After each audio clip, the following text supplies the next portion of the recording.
nga ba ang pinagkakaiba ni Bongbong Marcos at saka ni Sara Lustay pagdating sa harap ng press con? Si Bongbong, pinapakita niya at nilalatag niya ang kanyang konkretong plano para sa ating bansa at kung paano makatulong sa mamayang Pilipino. Si Sara naman, scripted na nga, puro paninira pa sa administrasyon.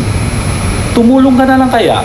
Magandang araw sa inyong lahat at sana ay nasa mabuti kayong kalagayan dahil patindi ng patindi ang init ng panahon. Alam niyo po, kahit mabigat ang krisis natin sa enerhiya, ang trabaho ng gobyerno ay hindi maaaring doon lang tumigil. Patuloy ang paggawa ng mga kalye at daan, patuloy ang pangangalaga sa mga may sakit, sa mga estudyante.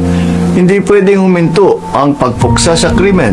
Hindi rin pwedeng tumigil ang pagsuporta sa ating mga atleta, sa kultura, sa sining, sa turismo. Patuloy ang trabaho sa lahat ng sangay ng gobyerno. I'm sorry, excuse me. Hindi ako naglagay ng sunblock.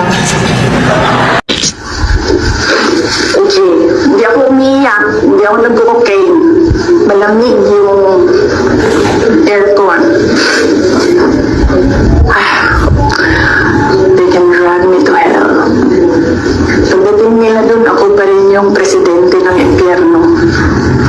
Imagine myself cutting his head.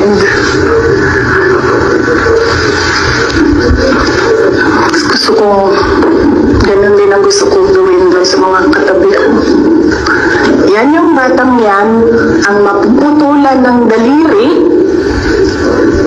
diyan sa fiasco ninyo sa West Philippine Sea. And then I'll cut his head. Mga paps, please share, follow, and subscribe.